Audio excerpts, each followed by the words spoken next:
At Tidmouth Sheds, the engines looked out. Percy was very excited. It snowed! Thomas didn't like the snow. Bother. I'll have to wear my heavy snowplow. I don't like snow. You can get stuck in it. Stuff and nonsense. Snow is soft, but I am strong. It won't bother me. Then Sir Topham Hatt arrived. Gordon, you must take some freight cars to Brendam Docks. They are needed for an important coal delivery.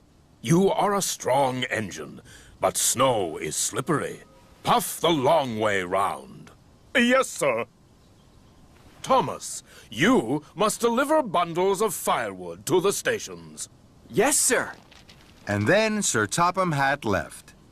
Thomas puffed with pride. That's a very special job.